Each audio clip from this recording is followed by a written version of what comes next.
Joël, un prophète pour son temps et pour le nôtre.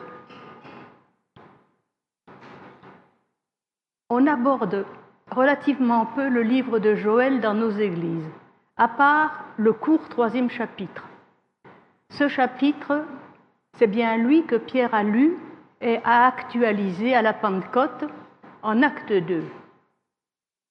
Joël traite pourtant des sujets essentiels. Les sujets qu'il traite touchent au cœur de l'Évangile incarné par Jésus-Christ. Ce sont le jugement de Dieu sur le péché et la grâce miséricordieuse accordée par Dieu à ceux qui se repentent. Paul en était conscient quand il cite Joël 3. Non, il ne marche pas. Ah, bon, d'accord. Oui, moi je m'entendais bien pourtant. Bon.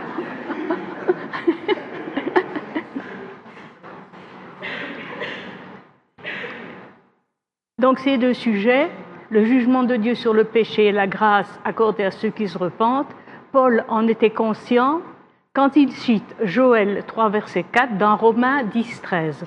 Quiconque, la parole de Dieu est révélée à Joël à travers la prédication des anciens prophètes avant lui. Mais Joël ne se contente pas de répéter les anciennes prophéties, il les réinterprète pour son temps. Pour Joël, la parole de Dieu n'est pas un simple souvenir du passé, c'est une réalité vivante et cette réalité continue d'avoir de l'influence dans le présent.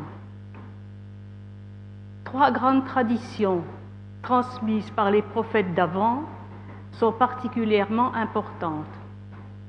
Le jour du Seigneur, il est déjà annoncé par Ésaïe 13, 6.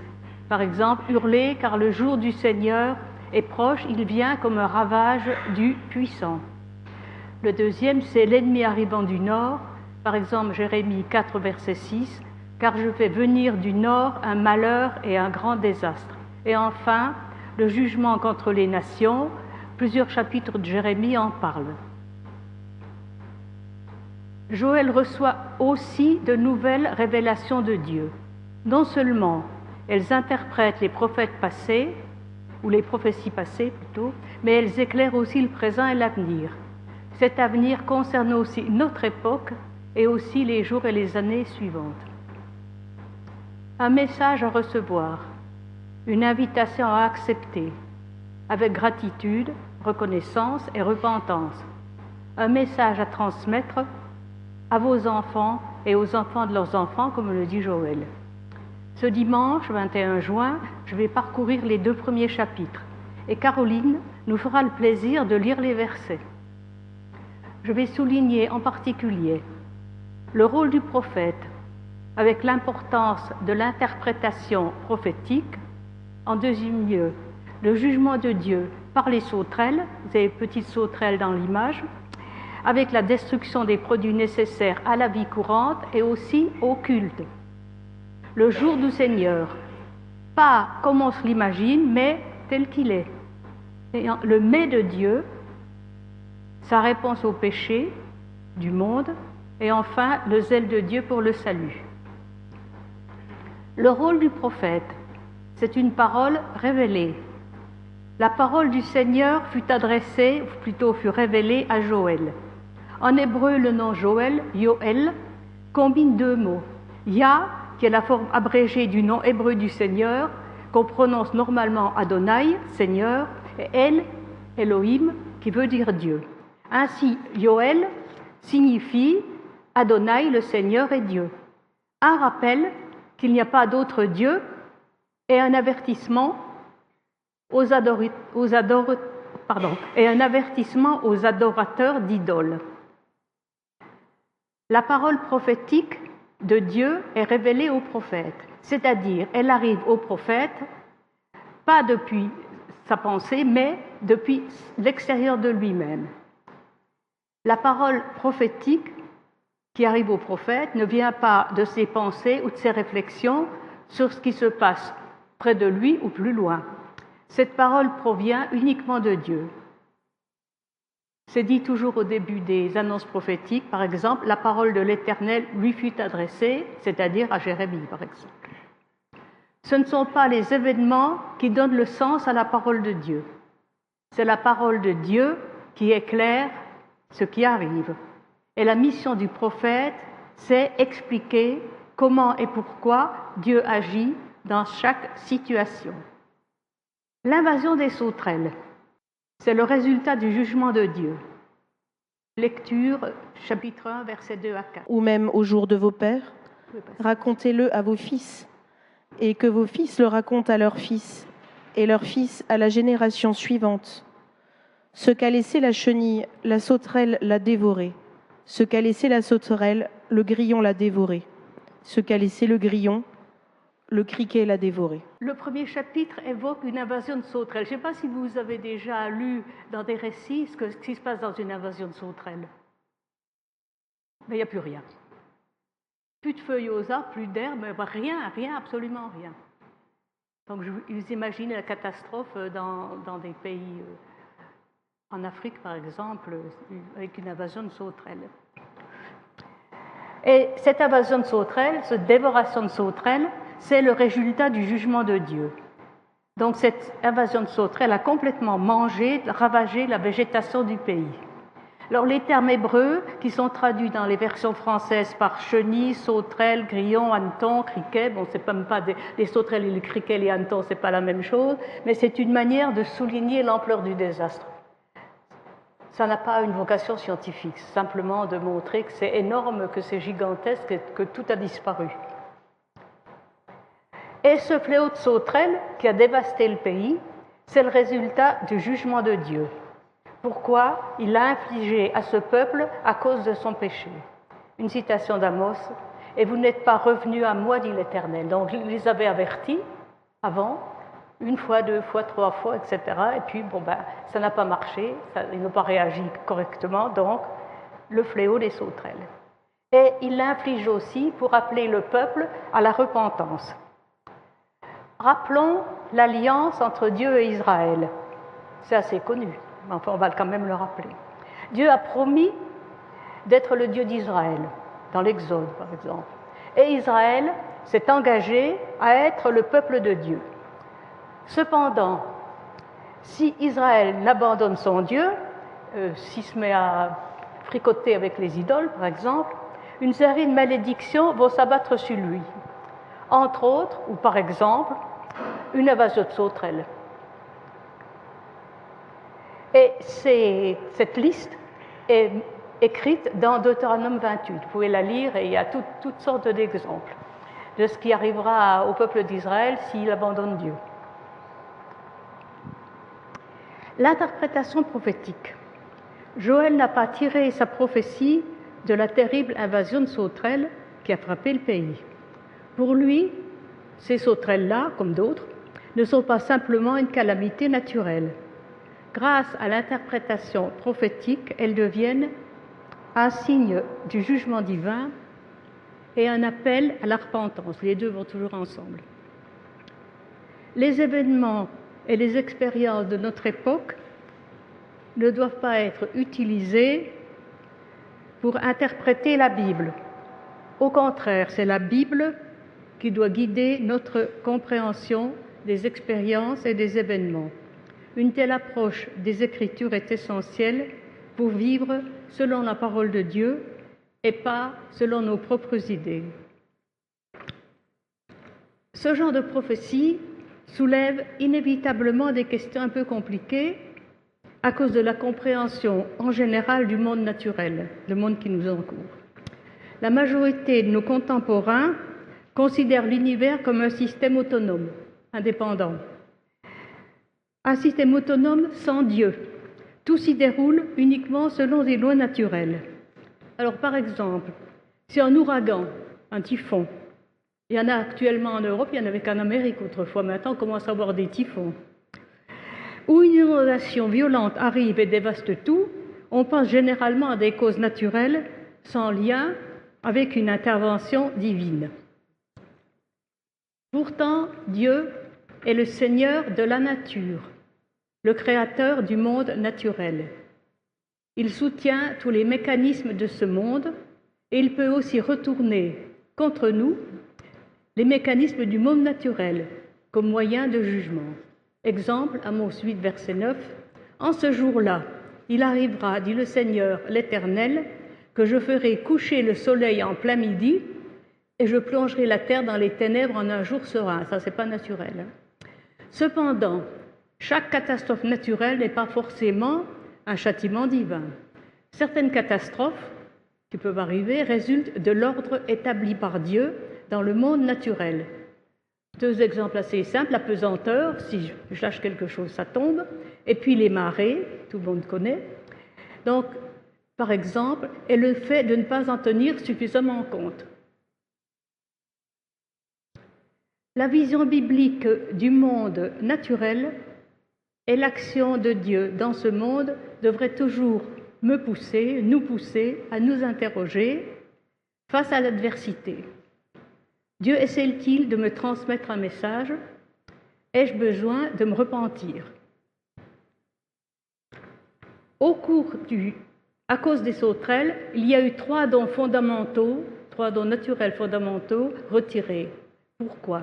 Ces deux, les récoltes et le culte, et une conséquence, la joie. Joël doit le faire comprendre au peuple. Le désastre subi, c'est l'œuvre de Dieu. Leur relation avec Dieu a été rompue à cause du péché. La dévoration des récoltes, des vignes, du figuier. Verset 1, chapitre 1, versets 5 à 7. Vous tous buveurs de vin, lamentez-vous, parce que le jus du raisin vous est enlevé de la bouche. Car une nation a envahi mon pays, forte et innombrable. Elle a des dents comme celles d'un lion. Elle a les mâchoires d'une lionne. Elle a dévasté ma vigne, mon figuier, elle l'a mis en pièces.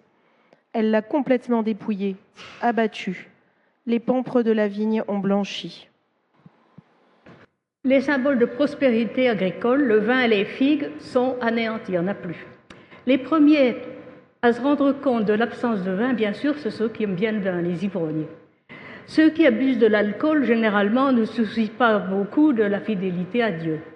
Pour Joël, ils sont les représentants d'une nation qui ne s'occupe pas de Dieu, une nation indifférente à Dieu.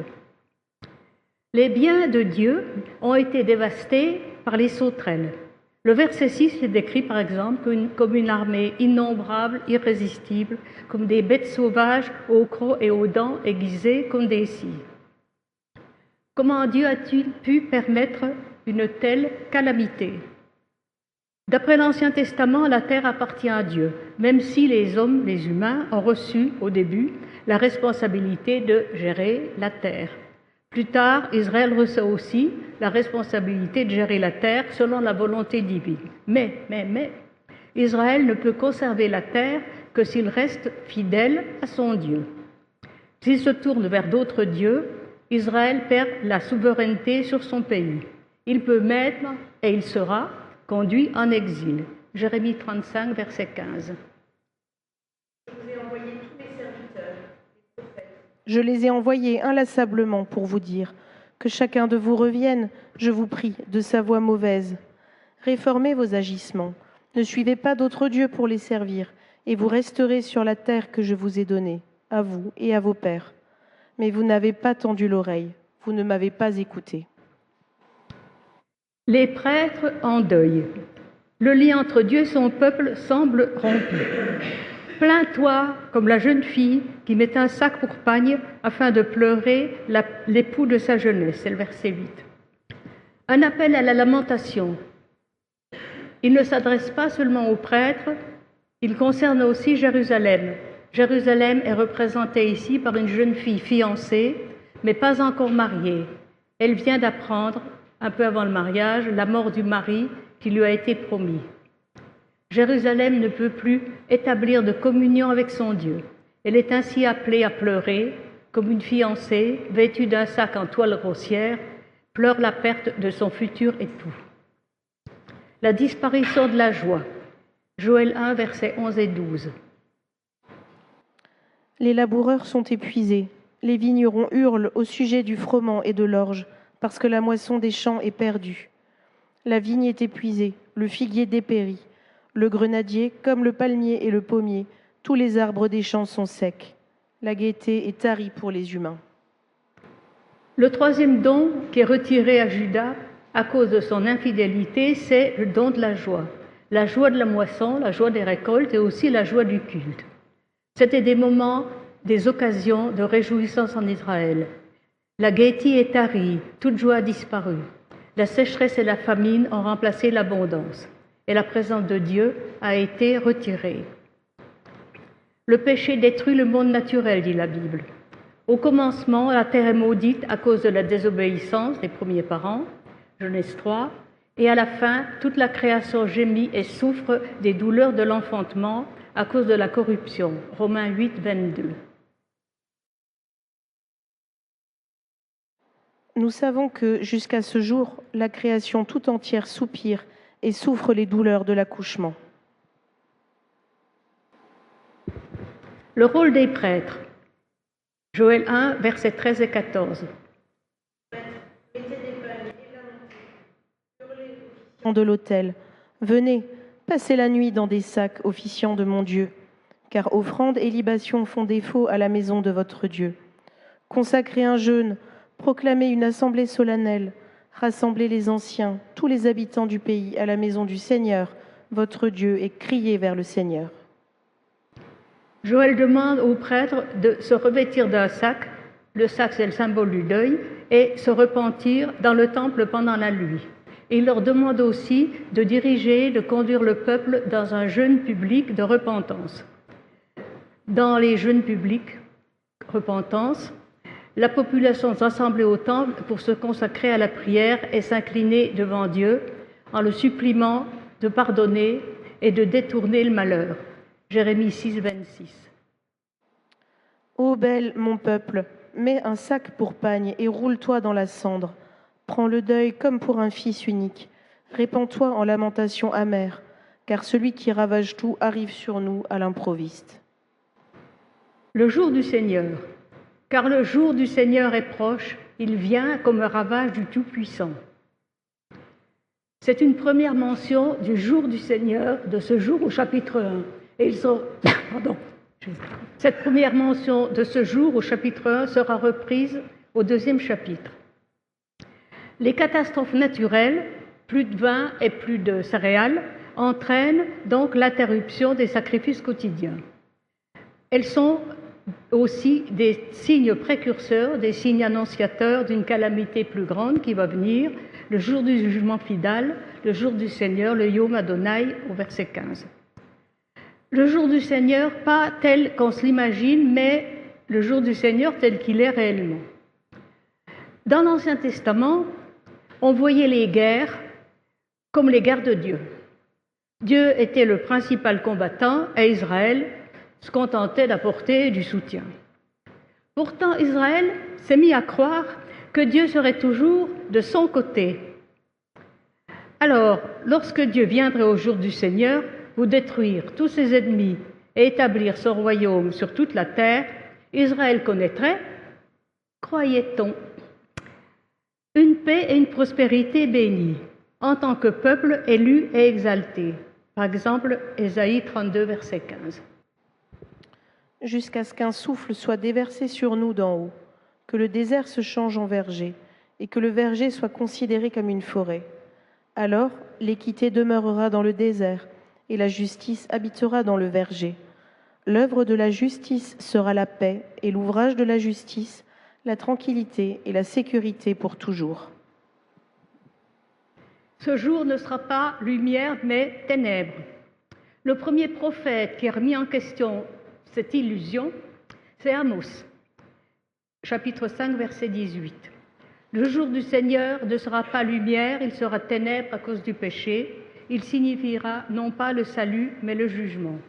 Et d'autres prophètes en parlent aussi, par exemple Ézéchiel et Sophonie.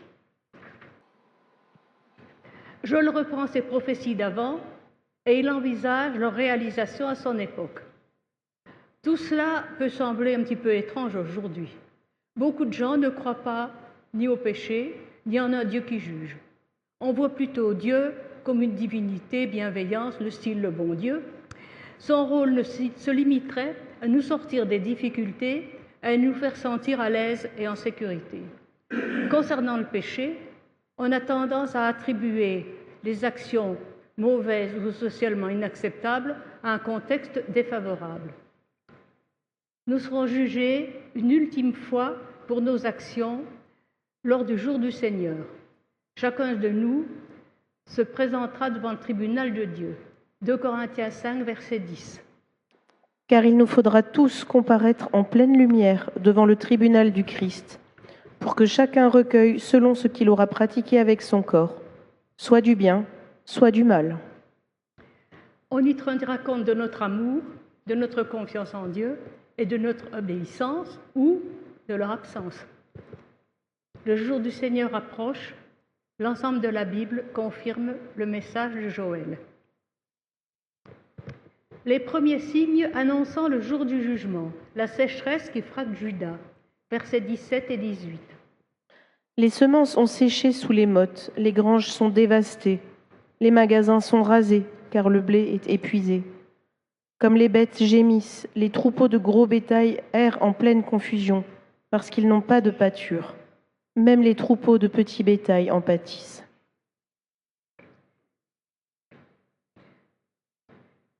Suite à la malédiction, symbolisée par le manque de pluie, les semences se dessèchent et ne germent pas.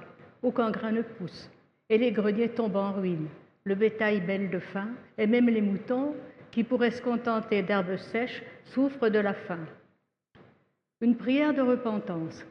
C'est toi, Seigneur, que j'invoque, car le feu a dévoré les pâturages du désert et les flammes ont brûlé tous les arbres des champs. Le feu mentionné dans cette prière est associé dans tout l'Ancien Testament au jugement de Dieu. Jérémie 5, versets 11 à 14. Car la maison d'Israël et la maison de Juda m'ont tout à fait trahi, déclaration du Seigneur. Ils renient le Seigneur, ils disent « Il n'est rien, le malheur ne viendra pas sur nous, nous ne verrons ni l'épée, ni la famine. Les prophètes seront emportés par le souffle, il n'y a pas de parole en eux, qu'ainsi il leur soit fait. » À cause de cela, ainsi parle le Seigneur, le Dieu des armées. Puisque vous avez prononcé cette parole, je mets mes paroles dans ta bouche comme un feu, et ce peuple sera le bois que ce feu dévorera. Le rôle des prêtres, c'est de guider le peuple vers la repentance et la conversion, pour demander que le jugement de Dieu prenne fin. Le jour du Seigneur, en détail. Joël a annoncé le jour du Seigneur au premier chapitre. Il le décrit maintenant plus en détail. C'est Joël 2, versets 2 à 9. Jour de ténèbres et d'obscurité, jour de nuée et d'obscurité épaisse. Il vient comme l'aurore qui se déploie sur les montagnes. C'est un peuple nombreux et fort, tel qu'il n'y en a jamais eu, et qu'il n'y en aura plus dans toutes les générations à venir. Devant lui, un feu dévorant, derrière lui, des flammes brûlantes. Le pays est devant lui comme un jardin d'Éden, et derrière lui, c'est un désert, un lieu dévasté. Rien ne lui échappe. On dirait des chevaux, ils courent comme des attelages. On dirait un bruit de chars qui bondissent sur le sommet des montagnes. On dirait le bruit des flammes qui dévorent le chaume. On dirait un peuple fort rangé en ordre de bataille. À sa vue, les peuples tremblent, tous les visages pâlissent. Ils courent comme des héros, ils escaladent une muraille comme des hommes de guerre. Chacun va son chemin, ils ne quittent pas leur route. Personne ne bouscule son voisin, chacun suit sa propre route. Ils se ruent au travers des projectiles sans rompre les rangs. Ils fondent sur la ville, courent sur la muraille, escaladent les maisons, entrent par les fenêtres comme un voleur. Le peuple nombreux et fort du verset 2 correspond aux sauterelles. Elles sont perçues comme des chars sur le sommet des montagnes, verset 5. Les nuages et les ténèbres, ce sont les sauterelles réunies en nuées. Elles peuvent être si épaisses que la lumière du soleil ne passe plus. Le bruit des sauterelles en train de manger fait penser au crépitement des flammes en train de dévorer le chaume.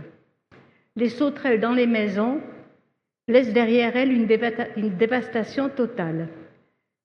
Pour décrire cette armée particulière, Joël utilise des comparaisons. On dirait des chevaux, on dirait un bruit de char, on dirait un peuple fort en ordre de bataille. Cette armée représente aussi l'ennemi du Nord, prophétisé par Jérémie, 1 verset 15. Car je vais appeler toutes les familles des royaumes du septentrion, du Nord, dit l'Éternel, et elles viendront et placeront chacune leur siège à l'entrée des portes de Jérusalem, et contre toutes ses murailles alentour, et contre toutes les villes de Juda. Cette armée représente donc l'ennemi du Nord, prophétisé par Jérémie, et c'est l'instrument de Dieu. Il l'envoie pour réaliser un jugement prophétisé depuis longtemps, et personne ne pourra lui échapper. Rappelons Amos 5, versets 19 et 20. Il en sera comme d'un homme qui fuit pour échapper au lion et qui rencontre l'ours. Il rentre chez lui, appuie sa main contre le mur, et le serpent le mord. Le jour du Seigneur est-il lumière? N'est-il pas plutôt ténèbres? N'est-il pas obscur, sans clarté? Joël le guetteur, sonnez de la trompette. Joël se comporte comme une sentinelle, comme un guetteur, il avertit de l'arrivée de l'ennemi. Il prévient le peuple du désastre qui arrive. Jérémie 6, verset 17. J'ai suscité pour vous des guetteurs. Prêtez attention au son de la trompe. Mais ils répondent, nous ne prêterons pas attention. Nous ne savons pas précisément à quoi ressemblera le jugement final de Dieu, mais il est certain que le jour du Seigneur arrivera. Tout a commencé avec la mort de notre Seigneur sur la croix. Le soleil s'est obscurci de la 6e à la 9e heure. Ce jour sera pleinement présent lorsque notre Seigneur reviendra pour établir son royaume sur la terre. Nous nous tiendrons tous devant son tribunal. Car le jour du Seigneur est grand, il est très redoutable, qui pourra le supporter? Cette question, chacun de nous doit se la poser. Qui pourra endurer le jour du Seigneur quand il arrivera? Qui pourra résister? Et à qui sera-t-il dit, allez-vous-en loin de moi, maudit? Matthieu 25, 41. Le message du Seigneur est clair, veillez, soyez prêts, soyons prêts avec foi, confiance et obéissance, car personne ne sait quand ce jour se manifestera. Mais, en majuscule, même maintenant, revenez à moi de tout votre cœur. Il est préférable de traduire le verset 12 par « mais, même maintenant ». Le « mais » est important. Il traduit une particule hébraïque « wav ». C'est un mot de liaison tout à fait courant entre deux phrases. Il peut signifier aussi bien « et » pour relier les pommes et les poires que « mais » pour opposer. Je voulais faire ça, j'ai pas pu, mais j'ai fait ça. Le choix dépend du contexte. Depuis la Genèse, la condamnation à mort pour le péché, c'est le résultat de la rébellion. Pourtant, Dieu dit « mais » et il appelle Abraham. Les descendants d'Abraham se rebellent et l'humanité continue à subir le châtiment de la mort pour son péché. Mais Dieu dit encore « mais ». Il le dit encore à travers la croix de Golgotha, à travers le tombeau vide.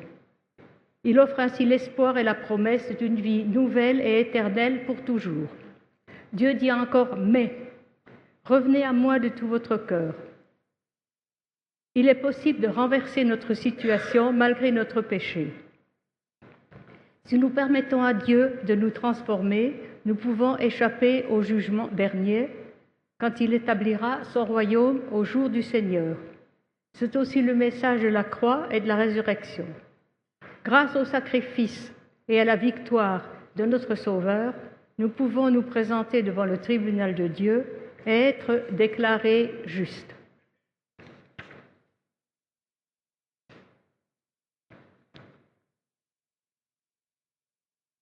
Ne déchirez pas vos vêtements, mais votre cœur. Ça ne se fait plus aujourd'hui, mais c'était la manière de manifester sa tristesse, son deuil, etc. Donc, ne déchirez pas vos vêtements, mais votre cœur. Pas des grands cris, pas des grands gestes pour être vus, mais un véritable changement intérieur de cœur et de vie. Alors la vie, ça doit être extérieur aussi, évidemment. Tout au long des Écritures, c'est uniquement la grâce miséricordieuse de Dieu qui agit. Elle seule nous donne la possibilité de nous convertir, de nous transformer. Et en fin de compte, de rester ferme au jour du Seigneur. Nous pouvons revenir à Dieu seulement parce qu'il est miséricordieux et compatissant, là à la colère et riche en amour. Dieu est un Dieu grand par la fidélité. C'est la fidélité amante de Dieu envers son alliance. Il l'a établie et il la maintient avec Israël. Dans son alliance, Dieu a promis d'être le Dieu d'Israël et il ne renie jamais sa parole. Au contraire, lorsque le peuple d'Israël se détourne de lui, Dieu annonce encore un « mais », une nouvelle alliance. Il gravera ses paroles dans le cœur du peuple pour qu'il lui reste fidèle.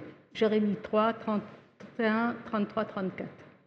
Mais voici l'alliance que je conclurai avec la maison d'Israël. Après ces jours-là, déclaration du Seigneur. Je mettrai ma loi aux deux dans d'eux. Je l'écrirai sur leur cœur. Je serai leur Dieu, et eux, ils seront mon peuple. Celui-ci n'instruira plus son prochain, ni celui-là son frère, en disant « Connaissez le Seigneur », car tous me connaîtront, depuis le plus petit d'entre eux jusqu'au plus grand. Déclaration du Seigneur. Je pardonnerai leurs fautes, je ne me souviendrai plus de leurs péchés.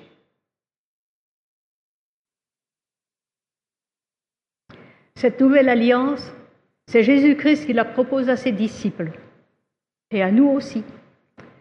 Pendant la Sainte Seine, 1 Corinthiens 11, 25. Cette coupe est l'alliance nouvelle en mon sang. Faites ceci en mémoire de moi, toutes les fois que vous en boirez. Dieu n'est pas seulement plein de grâce, de miséricorde, de patience et de fidélité à son alliance. Son amour pour nous est gratuit, il ne se mérite jamais. J'aurai pitié de qui j'aurai pitié, et j'aurai compassion de qui j'aurai compassion. Exode 33, verset 19. L'appel à un jeûne de lamentation. Joël 2, versets 16 et 17. Sonnez de la trompe en Sion, consacrez un jeûne, proclamez une assemblée solennelle, réunissez le peuple, consacrez une assemblée, rassemblez les anciens, réunissez les enfants, même les nourrissons au sein de leur mère. Que le marié sorte de sa chambre, la mariée de sa tente, qu'entre le vestibule et l'autel pleurent les prêtres, les officiants du Seigneur, et qu'ils disent « Seigneur, épargne ton peuple, ne livre pas ton patrimoine aux outrages, pour qu'il soit la fable des nations. Pourquoi dirait-on parmi les peuples, où est leur Dieu ?» Joël demande aux prêtres de sonner de la trompette. Il leur ordonne de convoquer une assemblée sainte pour un jeûne sacré. Le peuple, en détail, les anciens, les enfants, les nourrissons, les jeunes mariés, donc tout le monde est concerné.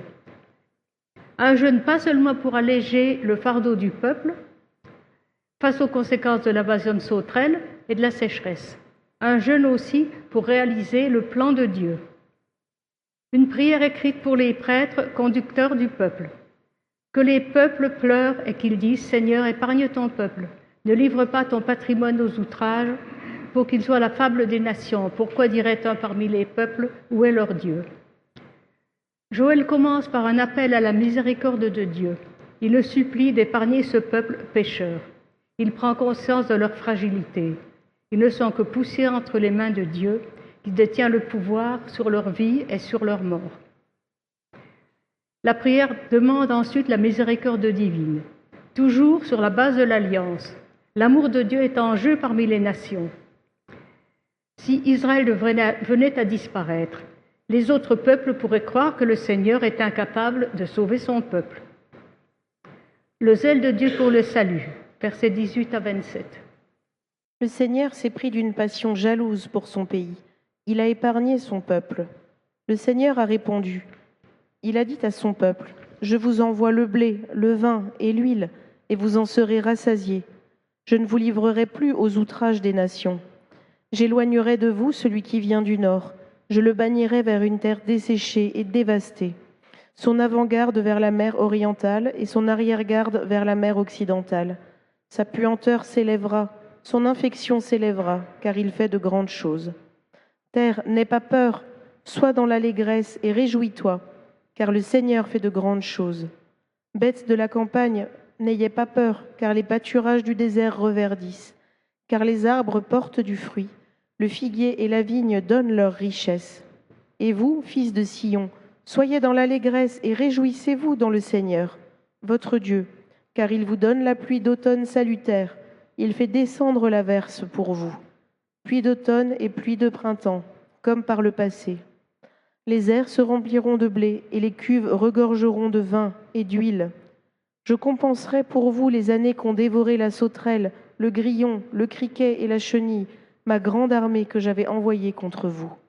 Vous mangerez, vous serez rassasiés, et vous louerez le nom du Seigneur, votre Dieu, qui a agi envers vous de façon étonnante. Plus jamais mon peuple n'aura honte. Ainsi, vous saurez que je suis au sein d'Israël, que je suis le Seigneur, votre Dieu. Le zèle de Dieu pour le salut. Un tournant dans le livre de Joël. Le Seigneur s'est pris d'une passion jalouse pour son pays, il a épargné son peuple. La jalousie de Dieu se transforme en compassion pour son peuple. Dieu libère son peuple des épreuves quotidiennes, il le libère de la menace du jugement. On peut aussi interpréter la jalousie divine comme le zèle de Dieu. Le terme hébreu a les deux significations. À l'époque de Joël, Israël avait abandonné son Dieu et s'était tourné vers d'autres divinités. Dieu est jaloux. Cela veut dire qu'il agit avec zèle. Il fait tout pour que son peuple revienne à lui. Exode 20, versets 5 et 6. Tu ne te prosterneras pas devant ces choses-là, et tu ne les serviras pas. Car moi, le Seigneur, ton Dieu, je suis un Dieu à la passion jalouse, qui fait rendre des comptes aux fils pour la faute des pères, jusqu'à la 3e et la 4e génération de ceux qui me détestent, mais qui agit avec fidélité jusqu'à la 1000e génération envers ceux qui m'aiment et qui observent mes commandements. Dieu est jaloux, ça veut dire Dieu est zélé, il fait tout pour que son peuple revienne à lui. Je vous envoie le blé, le vin et l'huile, je ne vous livrerai plus aux outrages des nations. Pour témoigner de sa fidélité à l'alliance, Dieu rétablit le grain, le vin et l'huile. Il permet ainsi à Israël de retrouver la communion des sacrifices du temple. Les nations ne pourront plus dire que le Dieu d'Israël a abandonné son peuple. J'éloignerai de vous celui qui vient du nord. Au jour du Seigneur, Dieu dissipera la menace du jugement. Une telle miséricorde, c'est une grâce totalement imméritée. Elle résulte uniquement du zèle de Dieu pour son projet et de sa compassion envers Israël. Les bénédictions de l'alliance seront rétablies. Dieu maintiendra son alliance avec son peuple élu, et les bénédictions de cette alliance seront rétablies. Les épreuves du passé seront inversées par les grandes actions de Dieu. La terre sera restaurée, les animaux pourront paître, la joie sera de retour, car la sécheresse se terminera et la pluie fera revenir les récoltes. Verset 23. Les arbres fruitiers porteront des fruits, les surfaces de battage et les cuves à vin seront remplies. Ainsi Juda pourra à nouveau se réjouir de sa communion avec le Seigneur son Dieu et glorifier le nom de Dieu. Ces promesses dans Joël sont toutes des promesses pour le futur. Et c'est dans le Christ qu'elles ont trouvé leur oui, c'est dans le Christ qu'elles ont trouvé leur accomplissement. 2 Corinthiens 1, verset 20. Si nombreuses que soient les promesses de Dieu, c'est en lui qu'elles sont oui. Voilà pourquoi c'est aussi par lui que nous disons à Dieu l'Amen pour sa gloire. Le Christ nous a désormais rétablis dans la communion avec le Père. Sa croix et sa résurrection nous ont fait recevoir la justice, cette justice qui nous permettra de rester fermes au jour du Seigneur. 1 Corinthiens 1, 8. C'est lui qui vous affermira aussi jusqu'à la fin, pour que vous soyez sans reproche au jour de notre Seigneur Jésus-Christ. La résurrection du Christ nous garantit qu'à la fin des temps, toute la création sera restaurée. Romains 8, versets 19 à 22. Car la création attend avec impatience la révélation des fils de Dieu.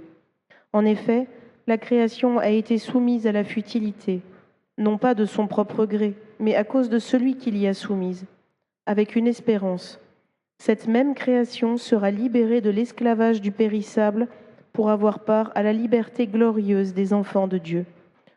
Or, nous savons que, jusqu'à ce jour, la création tout entière soupire et souffre les douleurs de l'accouchement. Pour conclure, le livre de Joël nous dévoile des vérités dérangeantes. Chaque jour de notre existence, nous sommes soumis au jugement de Dieu et nous devrons un jour nous présenter devant lui pour recevoir notre jugement final. Dieu peut aussi utiliser les forces de la nature contre nous. Notre péché ne corrompt pas seulement notre être, mais il affecte aussi le monde naturel qui nous entoure. Mais, un grand mais, le Seigneur de l'Alliance nous offre sa grâce imméritée lorsque nous nous repentons et lorsque nous revenons à lui. Nous ne méritons pas ce don, mais Dieu nous le propose par sa miséricorde. Dieu est avant tout un Dieu d'amour envers nous, un Dieu puissant, un Dieu maître de la nature, un Dieu maître de l'histoire. Dieu a le pouvoir d'éliminer la rébellion et ses ennemis sur terre, et il instaurera un royaume de justice.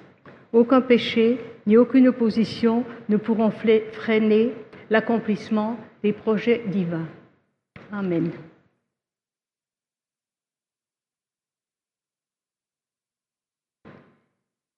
Oui, Seigneur, nous avons vraiment besoin de ton esprit pour assimiler, pour comprendre et pour mettre en pratique ta parole. Même si c'est une parole de jugement qui nous avertit, c'est aussi une parole d'espoir. Parce que tu es un Dieu de miséricorde et que tu nous as toujours montré ta miséricorde et ta bonté. Merci Seigneur. Amen.